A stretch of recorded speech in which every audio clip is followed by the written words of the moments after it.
recording, and if you could mute yourself, please, just to help with the sound so we don't have any ambient noise.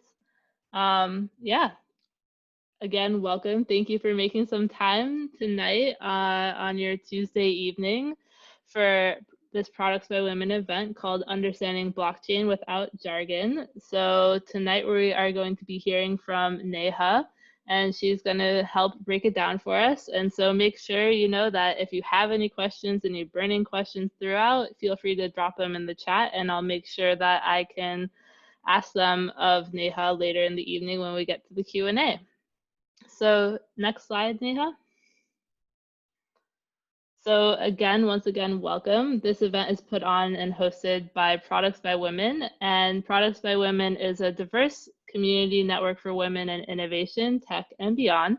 And it's a space where you can connect and learn from your peers, find jobs beyond borders, and get matched with recruiters and mentors to accelerate your career. And next slide. And so what does Products by Women do, and how can you connect with us? So we put on events, so you can, like today, you're here at our event, you can attend an event, you can read the articles written by other women who are in the product space. You could even submit an article if you've written an article that you'd like us to feature on our website. You can join our Slack channel and find a community of other women in product, maybe in your area. And you can also listen to our podcast and learn from female founders and what their journeys are. And so, who am I? I am Michaela Sinclair. I am a freelance user experience designer, and I'm the director of programming at Products by Women. And so, if you are also interested in moderating an event, putting on an event, organizing an event, you can also just reach out to me and express your interest, because we want to hear from you. If you're part of our community, we want to engage with you, and if you have ideas, I would love to hear them. And another fun fact about me is that I have walked 500 kilometers of the Camino de Santiago, which is a pilgrim trail in Spain. So that's a fun fact. Before I hand it over to Neha, who's going to take it away and tell us what is blockchain without the jargon. So go for it, Neha. Hello, everyone. Thank you. Thanks, Michaela. And good evening, everyone. I'm sure it must have been a long day, so thank you for joining us here today. I'm Neha. I work as a delivery manager at Nanopay Corporation, which is a paytech based in Toronto. And we work on centralized ledger technology, which is an implementation of blockchain concept. So I worked in financial services industry mostly, commercial banking, in product development, delivery, and commercialization. I've taken up various roles. I've been a software developer, I've been a business analyst, business change consultant, I've been a scrum master, and now I'm a product delivery manager. Yeah, so that's about me. Before jumping in, I wanted to share the reason why I thought this could be a good topic. And so what happened is that I attended my first session on blockchain in 2016, and it was on some coin. There are so many coins, you know, Bitcoin and everything. So coming out of that session, all I could really think about was, what is blockchain? And for a while, the only thing that my mind recalled for blockchain was Bitcoin. So with that, let me ask all of you, what is the word that comes to your mind when you hear blockchain? You could drop in your comments on the chat, and let's see. Okay, like a black hole. Yeah, I understand that.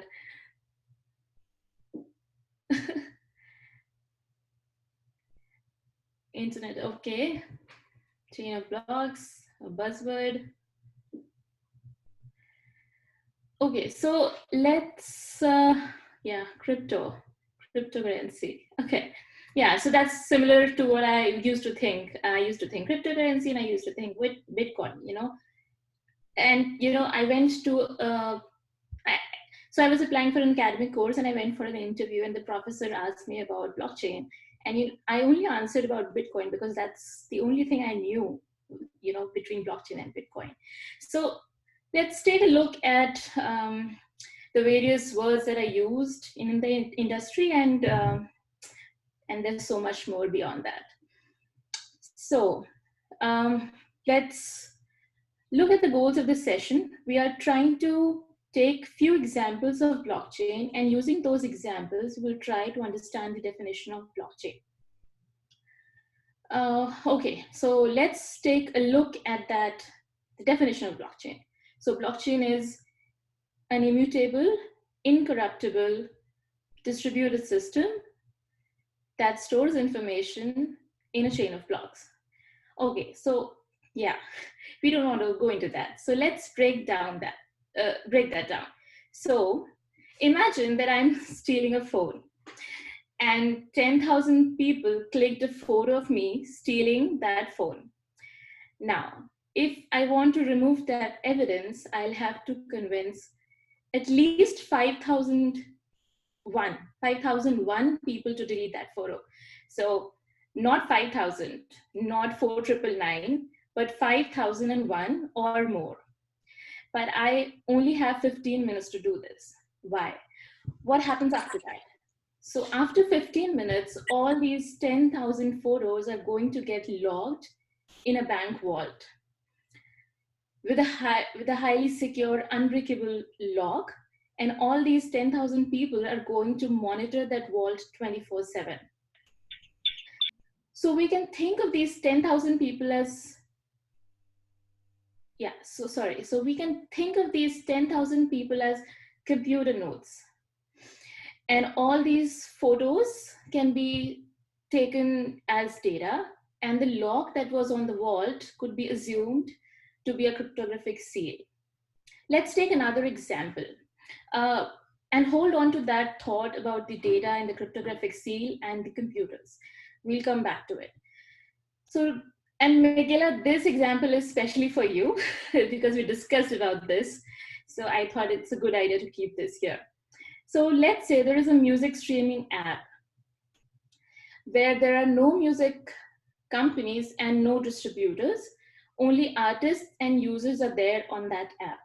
Now, this app ensures that only users can listen to the music who pay a monthly subscription fee. And the app also counts how many times a song has been listened to. At the end of the month, it will automatically distribute the fee collected from users as royalty to the artists based on how many times their song has been listened to. So we can think of the artists and computers as artists and users as the computer nodes. And what about all these songs? All these songs are the data, and the rules that we just discussed, these rules are smart contracts. So smart contracts is a term that we use in blockchain. Okay, so let's now take a look at this recent case of onion contamination that happened in Canada. Maybe US, I'm not sure about that. So a large number of batches of red onions were recalled because of salmonella contamination. But it's also possible that much of that produce was not contaminated. What if we are able to track down everything in this supply chain from the farmer to the retailer? So we can trace the farmer, we can trace all the chemicals that are put in, we can trace how it was transported, we can trace what all centers it went to, what all distribution centers it went to, and how it came to the retailer. What if we could also track who are the people who bought the same batch? So something like this was done by IBM and Walmart with their Food Safety Alliance, where they could track the origin of a box of mangoes in 2 seconds, something that could take 2 weeks or more. Okay, so with these examples in mind, let's get down to understand 2 key terms that we used in the definition. One is immutability. Now, immutability means data is unchangeable. Anything that is saved is locked. Remember that vault that we talked about in the photo stealing, in the mobile stealing case that we discussed? There were photos. And so every photo is a permanent photo. We cannot change it. Now, if I have to remove the evidence, there is no way. And if I have to add new evidence that I did not steal the phone, I'll have to add more photos from maybe a different perspective, proving that I did not steal those photos. But I cannot change the photos that are already there. So that is what we could think of as an immutable data, where once a record is added, it will not be updated, and all the changes are made just by adding new data. So let's take a look at the next term that we had in the definition, which is incorruptible. Recall the vault. The vault was secured by an unbreakable code. Now, also recall that if that 15 minutes I wanted to remove the evidence, I had to convince 5,001 people. That is equivalent to 51% of the network. I have to, let's say, hack it in the computer world. So I will have to hack 51% of the computers on that network. And so first of all, data cannot be tampered with. And if that happens, it will easily be identified and rejected. And because every information that is added to the blockchain has to be validated by this network, so even corrupt data cannot be added to the network because it has to have the validation of 51% of people to be added onto the network. So coming back to blockchain, another way to explain blockchain is to think of it as a spreadsheet which is shared with a huge network. So maybe 10,000 or 100,000 or more computers share the same data. Now, you would have worked with spreadsheets and shared spreadsheets. How convenient is it now when we have started using shared spreadsheets? We just share the URL and everybody can work on the same spreadsheet. But imagine that all this that spreadsheet is shared with thousands and 10,000s of people, and nothing gets, once you have added the data, it cannot be changed. So imagine that spreadsheet, and this spreadsheet, imagine that it has an unbreakable lock. So you add a row, the row is validated by everyone on the network. And once that is validated and accepted into the data, for example, if you look at this image here, this is an example of a real estate blockchain where we can trace the different ownership titles or improvements that happen on let's say on property. So once this data is locked, it cannot be changed. It can only be changed by adding more data to it. Now, let's say that somebody removed a row from, like if you can see here, there's a white space in this spreadsheet. Now, if that happens, it can easily be traced because every other system in the network would have the full file, and they could easily validate that there is a tampered data. And to talk about the chain, the blockchain, if you see every row in this sheet, assume this row as a block, and every block is connected to the next, to the previous block by chain. So it's like you have, there is one row and its data, and the location of that row is encoded in a key, and then that key also has data of the last row and the location of that, the data of that row and the location of that row. So in this way, every row is connected with the previous row. So that is what we call as a chain of data. So now let's take a look at the, yeah, so okay, sorry, I've covered this unbreakable lock. and only new rows allowed. So let's take a look at the definition again. Blockchain is an immutable, incorruptible, distributed system that stores information in a chain of blocks. We discussed about immutable, which is unchangeable, where rows can only be added and not modified. Only new rows have to be added to make any change. Incorruptible means it is secured by a very secure lock, which cannot be hacked because it's a distributed system. It has you have to hack 51% of the network to make it corrupt. And we discussed the chain of blocks in our last slide, where we had data connected to each other, forming a chain. So I hope this this definition is more relatable now. Let's take a look at a few more use cases. Blockchain can be used in digital voting, in tracking donations, in e-commerce, making sure your donations have reached the intended beneficiary. In real estate, with the example that we just saw, where we could track the ownership of a property, we could track all the improvements. It could be used in, okay, so odometer fraud is like people change the data on the odometer, the reading on the odometer when they resell their cars. And so there's a fraud, that a lot of fraud happens.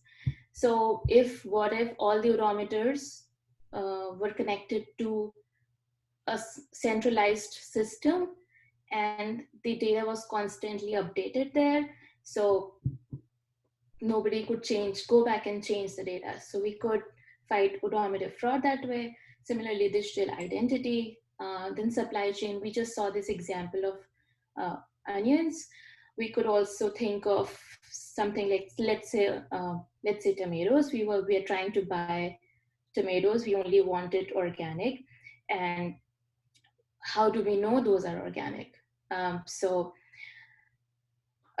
What if the same way that we found out about contamination, knowing everything that happened to that, tracking everything in the supply chain. So same way we could track everything in that supply chain of that tomato. We'll instantly know if it's coming from organic sources or not. Similarly, there's so many components on a phone, like small chips are there, microprocessors could be there. So what if everything is on blockchain and updated on a single source of information, the tracking of each component of a phone would be so easy. So there are multiple use cases of blockchain depending on how we use it. So blockchain is just a concept, a protocol, very simplified version of shared spreadsheets, which are very secure, but based on various implementations of blockchain, a lot of problems could be solved, or it could improve efficiency, improve transparency in a system which has multiple parties or has many intermediaries. So any sort of that use case where you have multiple parties or multiple intermediaries transacting with each other, a blockchain can be used to improve improve efficiency, improve transparency. Now let's I wanted to close this with a very funny video. Let's take a look at this. It's a gift from Santa.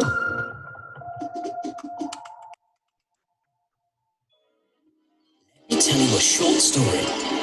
It's a fellow called Jacob. Since he could remember, Jacob always wanted to get a blue cat, but his parents were always finding ways to not get it for him. So, one Christmas, he figured out a way to finally get his dream pet. He would send his wish to Santa. Oh, how excited he was when he wrote the letter. But Jacob was too young to take the letter to the post office by himself, so the next morning, he had to ask his dad to do it for him. You could say that his dad was the middleman between Jacob and Santa. He never imagined that on his way to the post office, his dad would open the letter, read it, and replace the blue cat on the list with a brand new pair of socks. The letter was posted to the North Pole to Santa and the elves. When they received it, they started working right away, making Jacob skip. So that year, Jacob received an adorable pair of socks. But next Christmas, Jacob decided to use the blockchain. Jacob wrote exactly the same letter, but instead of giving it to his mum or dad to deliver, he directly uploaded it to the North Pole blockchain. The North Pole blockchain is made up of a lot of computers connected to one another through the internet that all store a copy of everyone's Christmas list.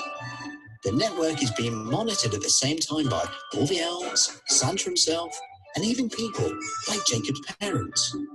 Every time a new letter is received, it is saved onto every individual computer, so everyone has the exact same copy. As the blockchain is an open network, everyone can see all the letters, even though it's impossible to know to whom each one belongs to. But when Jacob's parents saw that there was a letter asking for a blue cat, it wasn't hard for them to know that it was from Jacob. So, once again, they changed it, this time for a cookbook. But as every other node had a copy of Jacob's real letter, the change was spotted, and the computer trying to make the change was cut off from the network, meaning Jacob's real letter remained unchanged. So, guess what Jacob received that year for Christmas?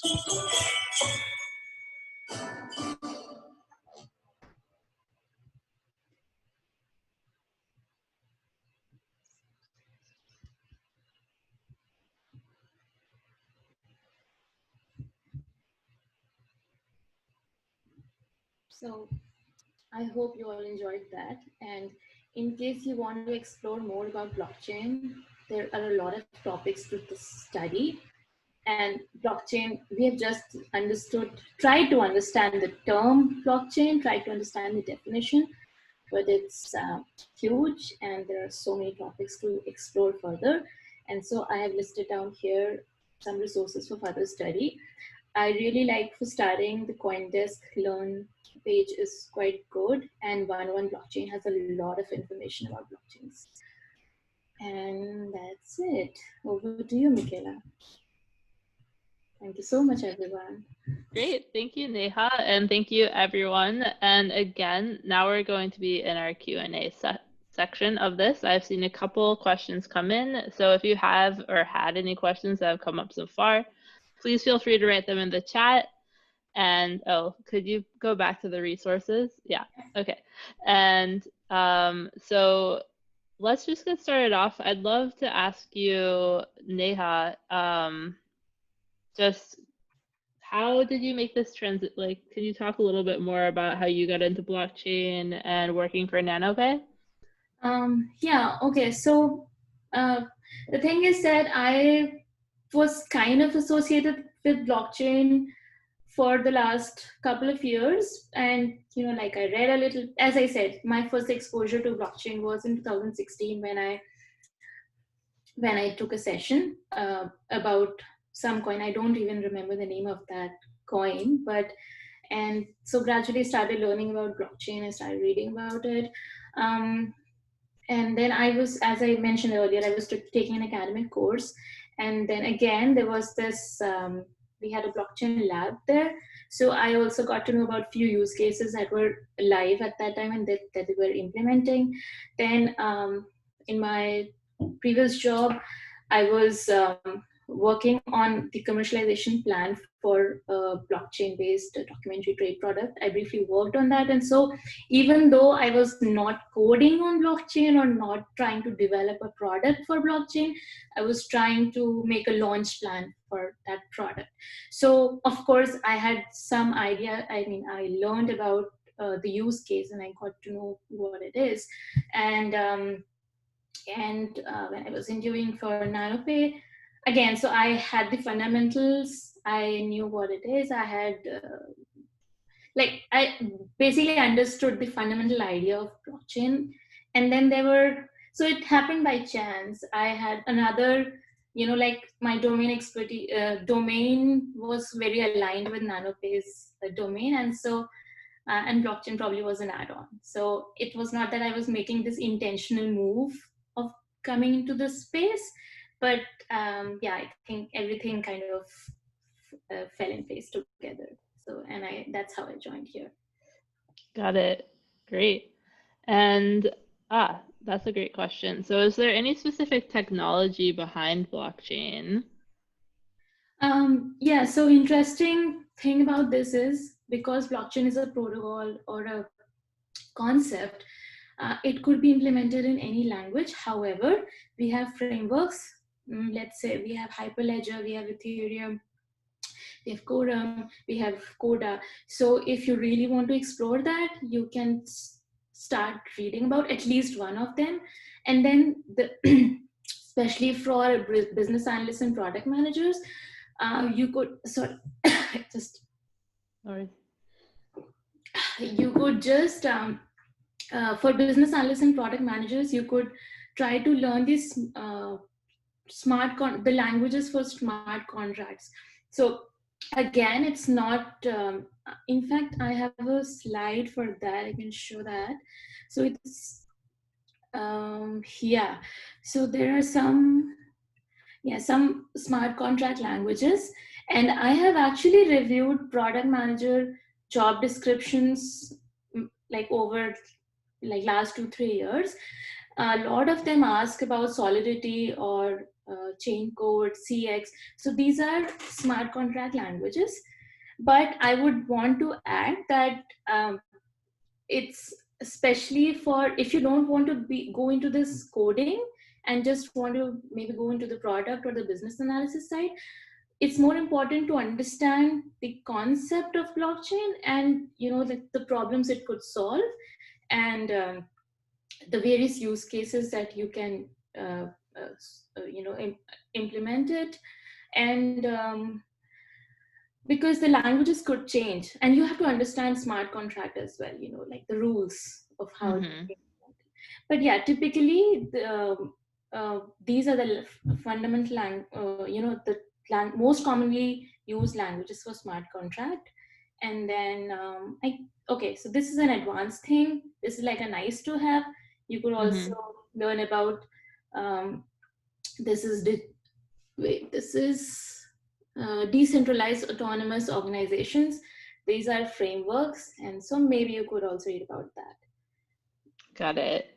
And so you said you kind of started to mention like blockchain can be used in many different ways in many different places. Are there any cases where it just doesn't make sense to use blockchain? Yeah, okay.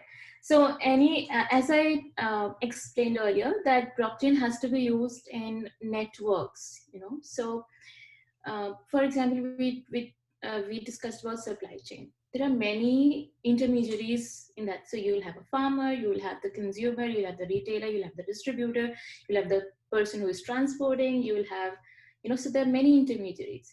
Now, any use case where we don't have intermediaries, like for example, Michaela, you and I have to transact, right? We don't need a blockchain because it's just one-to-one, we don't, or any place where we don't need to validate the trust, or we don't need to remove the intermediaries. We don't need to use blockchain in those scenarios. If I have to maybe transact with you, it could be just peer-to-peer. I don't have to implement a blockchain for two people to transact, right? Not two people, but two parties. So if it's, let's take a look at this. I also, okay, so wait, yeah. So I think this is a good one. Can you see my screen? Yes. Yeah. So if you see here, we have to first evaluate if we want to remove the brokers or intermediaries. And yeah, if we are working with digital assets, if we are not working with digital assets, because blockchain is a digital, concept, we cannot do that. And then again, do we want to do we want to create permanent records of these things? Then in those cases, if we don't want to, again, there is no use of using a blockchain. Then do you need shared write access to, if it's like, let's say for example, we are a group of 10 parties, but I have the authority to write records, like write permanent data. So then again, we don't need blockchain, because if I have the authority and I am the only person who has to write it, we don't need a distributed network for people to validate and write. So again, those are cases where we don't need blockchain. Yeah, that makes sense. And something that I'm curious about too is you mentioned other things like other, I don't know what you would call them, but like you mentioned Ethereum. Like, what is Ethereum versus like Bitcoin, or could you explain anything about that? Okay, so Ethereum is like listed here. Yeah. So these are so there are multiple types of blockchain, and one of that is public blockchain, where everything is open. So Ethereum and Hyperledger, these are blockchain frameworks. So for example, they already give you a platform where you could just plug and play over that to implement your blockchain use case. It's like you don't have to build the blockchain. They already provide you a foundation for that, and you can just work on these frameworks to build your use case on that. Okay. All of these, so Coda, Hyperledger, Quorum, Ethereum, all of these provide the same thing, and they may have advantages one over the other, so depending on the kind of use case that you want to solve. Okay, and so they're already pre-made blockchains that you can use. You can customize. You can work with them too. Yeah. And so you mentioned these are public blockchains. So what's a private, or what's the difference between the public versus a private blockchain? Okay. So let's say I don't want my data to be visible to everybody. So you could make sure that only, let's say, let's discuss a use case of governments sharing data, and they don't, and because of privacy, like, so they don't want everybody's data to be public. So they could allow like the owner of the data to give access to specific groups, So the data could be shared with the health ministry, could be shared with the immigration, could be shared with, but is not open. So it's like a closed group of parties that will see the data. It will not be open. It could also be that only one party will own the data. So for example, like a bank, so they could definitely use blockchain totally, but they could have the sole authority for all that data. So that could be a private blockchain. Got it. And so we have another question about, it's mentioned that records can't be updated, but they can just be added. Can you delete records, or how do you change records? Yeah, so no. So you remember ledger, if you have, if you know about accounting, or even like when you write a journal, typically you just keep on adding entries to your journal. Like, I'm just taking a vague example. So imagine in a spreadsheet, so let's take a look here. So imagine this is my spreadsheet, right? I keep on, and let's say this, if you see here, this is account number 3, and this was old data, which was 2000 USD, and the new data is 13,000. So once this thing is added, it cannot be deleted, it cannot be updated. The only way of adding more data or changing this is to, let's say, add a new entry and update, add the updated entry of that. So, and so so this way we don't have to track history, we don't have to, we don't have to yeah, especially we don't have to track history, and we know that whatever is logged is permanent. Mm. Yeah. So cannot be Okay. deleted, cannot be updated, only new rows can be added. Yeah, and whatever will be the final row, you know, like if you see there are 3 rows of account 3, so whatever will be the final row based on the timestamp. So it's also date and time. So what I have not changed it right now, but let's say it is you know, like 19, right? 19. So if you see this, this is the most recent one, and so that will be the most valid data. Okay. So whatever's the most recent is the most valid data, is what you're saying? Yeah. The most recent entered by that account, for example. Yeah. So how does like what you just showed come into play? Like what does that look like for you every day in your role at Nanopay?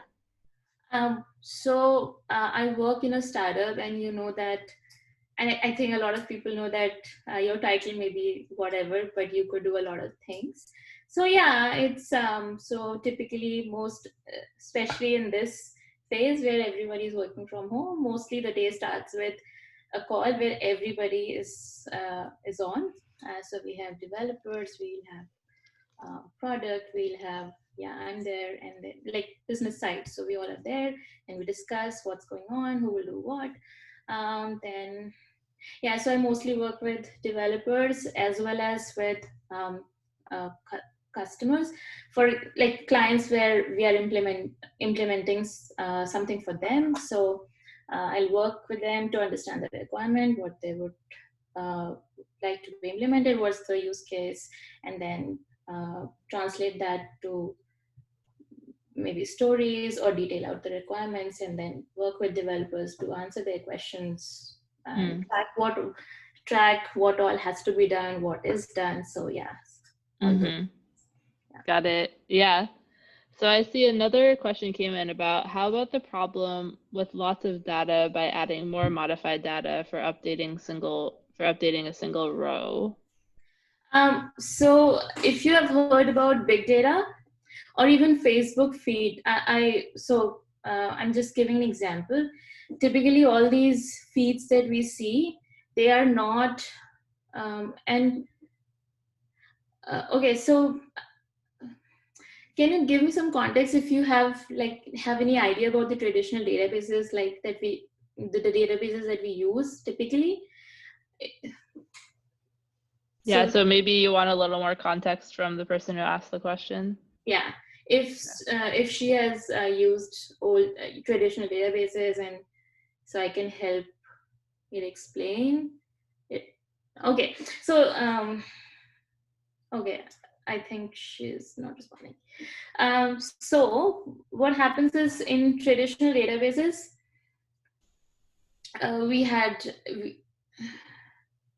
okay, sure.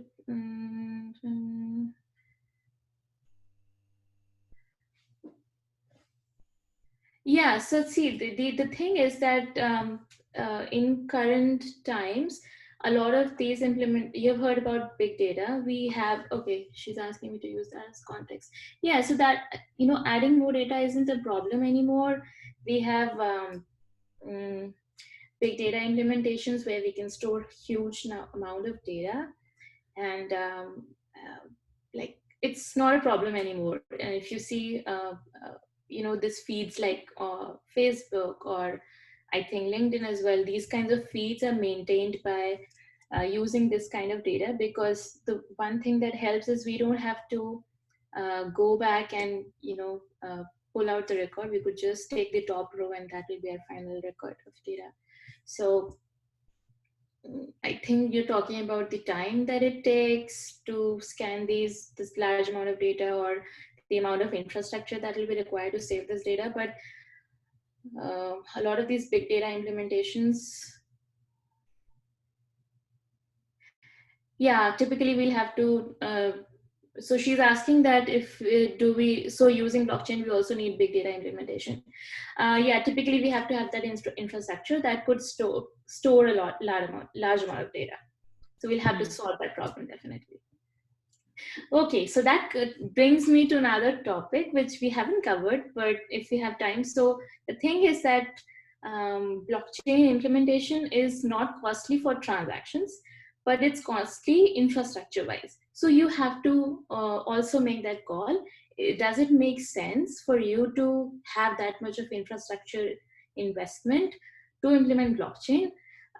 Versus if you do it simply without that, and if I mean you have to take this analysis between your transaction cost versus the infrastructure cost, and will it benefit you that much that you need to invest in the infrastructure. So there's a trade-off. Okay, so you're saying that if you wanted to build something on blockchain, it's a lot more costly in the back end with the infrastructure. Yeah, especially for public blockchains or decentralized. So there's another one which is centralized, but because then you have to have, so we have 10 parties, we'll have to have 10 nodes. If we have 10,000 parties, we'll have to have 10,000 parties. And then all of them will have the same data. So imagine we have to have 10,000 systems which could hold the same huge data. So that way we have a huge investment in the infrastructure. Okay. And so then all of these nodes are, so they're basically like data storage sites where you have to be able to hold that, or are they people's individual computers, or what does that look like? These are like data centers, or they could be small or large. So actually data is in the end is stored in a physical drive. I mean, you can imagine it like a hard disk where data is written. So you will have to maintain, like let's say, imagine we have a hard drive, right? So you have to have multiple hard drives depending on the amount of data that gets added to it. So all data in the end goes to a physical location where it is written. Okay. And it's all written and it's all spread out throughout the network on these nodes. Yeah. No, so even with traditional databases, every data in the end is written on a physical, drive somewhere. So, same with blockchain. Got it. Would you be able to share about like what does that look like differently for like a blockchain storage space area versus like a larger company using like, I don't know, AWS or like some other like thing like that? Well, no, so technically I haven't seen any of that, so I cannot, I really cannot explain that. Yeah, but yeah, Okay. I can check on this and get back, but yeah. All right. And then what if the drive is lost? Then data will go from blockchain. Okay, so the thing is that any data, be it on blockchain or other traditional databases, everything has a copy, and it's like so even if with traditional databases, if you have used Oracle or DB2, any data has different data centers, and they have like for example, there will be one data center in East Coast and one data center would be in Midwest, and so there will be two exact replicas of the data in Middle. So okay, so then you also have to have this replica. Okay, so in blockchain you don't need to have replicas because you already have replicas on the network, but even in a traditional database you will require replicas. So at least in most enterprises, they have their data centers at least at two places. All right. Yeah. All right. So let's see. I think. Sorry. I just want to clarify one more thing. The thing is that she asked that what if the drive is lost? Then data will go from blockchain. Because your data is with 100, like this huge network, it will not be lost ever because there will be 1,000 people in this network who will have the same data. So it can never be lost. All right. Let's see. And I think that's all the questions. I have a few more questions for you. Is there anything else we haven't covered that you wanted to share about Uh, blockchain? let's see. I can go over the, yeah, so we discussed about when it cannot be used. Okay, so we could take a look at these topics, which if you want to explore, like, because sometimes you also don't know what to Google, right? What exactly to look for. So you could research about Bitcoin mining, you could research about dApps, you could research about consensus algorithm.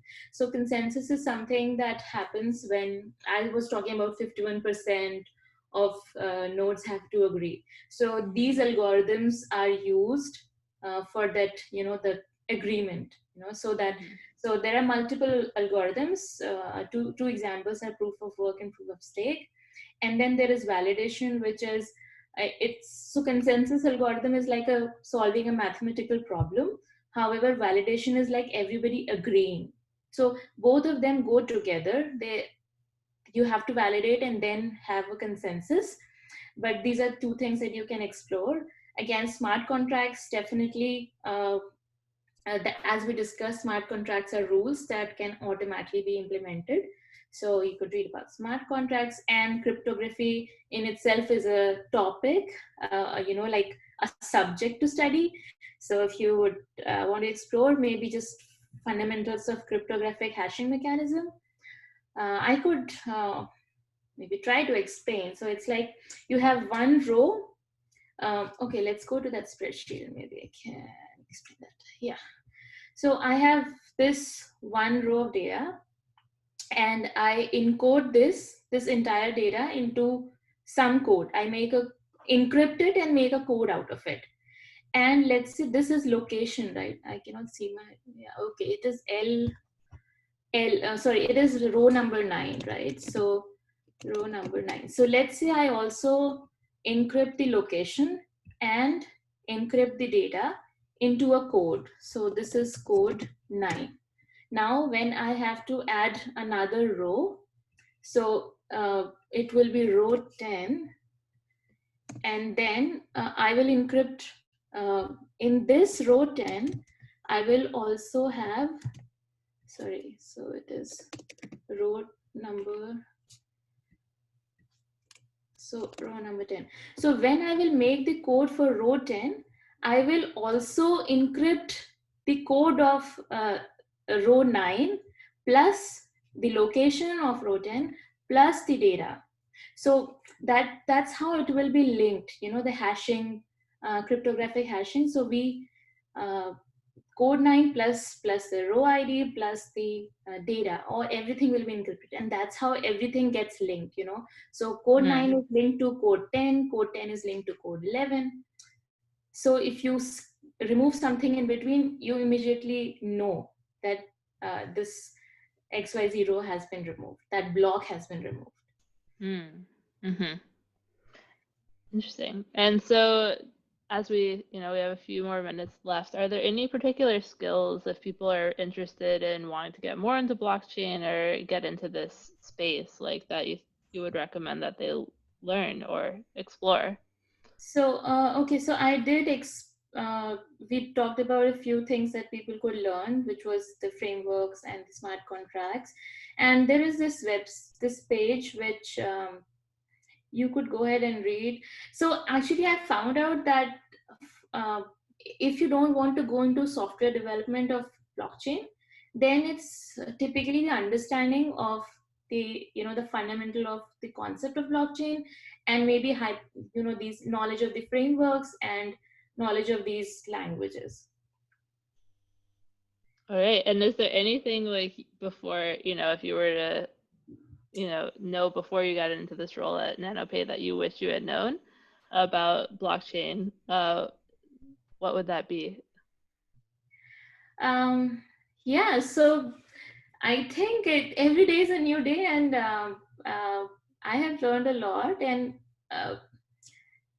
frankly, I think that I still don't know any a lot about blockchain, because it's such a big topic, and so many concepts associated with it. Like I said, cryptography in itself is a subject to study. So yeah, I think, and the more you know, the more you realize you don't know, right? What you don't know. So yeah. What should I have known earlier? Like, I think at that point I did not know the difference between centralized and distributed. Okay, and maybe we can take a look at that. That reminded me. So it's like, what we talked about, this distributed network is the standard blockchain that we typically talk about, bitcoins and hyperledgers and all. They're distributed and decentralized, where there is no central authority. But in case you want to implement it for a bank, for example, you might want to, because they want privacy, they have regulations there, and so you want to maybe make something which is centralized. Is this good enough? Is it visible? Yeah, you can see it a little bit. Let me too many things on my screen. Yeah, can you see it now?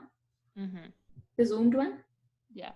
Okay, so if you see here, so the thing is, you have central authority while there are multiple nodes. So a bank would still be the central authority, but they could implement the concept of this ledger and the blockchain, So similarly, this is distributed yet centralized. Like, for example, you could have multiple nodes still using the concept of consensus, still using the concept of validation, yet all of those nodes would be owned by a central authority. So yeah, so these are things that I did not know earlier, that the centralized and distributed yet centralized. So a lot of these concepts, and yeah. Awesome. Well, thank you so much, Neha, for speaking with us today and for taking the time to put together this presentation and to break down some of the fundamentals of what is blockchain and try to make it more understandable. I really appreciate your time and your efforts to try and make it less jargony. It's funny, because as we were doing it, you remember that because somehow, like, I have been a software developer, and I'm still a bit techie, and so it was very hard for to simplify, keep it simple, yeah. But Right. I hope it made sense to everybody, and I hope it did help in understanding some bit of what blockchain is. And thank you, Michaela. Thank you for giving me this opportunity to speak here. Thank you, Products by Women. And yeah, I hope this session was helpful to everyone. Good night. Thank you. Thank you. Yeah, thank you, everyone. Thank you, Neha. Definitely stay in touch. I know Neha is on LinkedIn. You can find her under Neha Raj and on LinkedIn. Definitely do check out Products by Women. Check out our website. You can sign up for our newsletter to stay up to date. And we have another event coming up on October 16th. That's our next event for a study circle on the topic of product manager competencies. We try to have at least one of those a month. And again, like, feel free to reach out to Products by Women if you have any event ideas. That's how Neha, that's what she did. She had this idea for the event. She reached out to me, and maybe you could do an event with me or with Neha in the future for Products by Women. So this community is really about where we just want to share our knowledge, share what we know, and hopefully, we'll all learn something from it. So I hope you all have a great evening. I will be posting this on the Products by Women YouTube channel a little bit later, and I hope you all have a great evening. So see you all at the next event. All right. Thank Bye. you. Bye.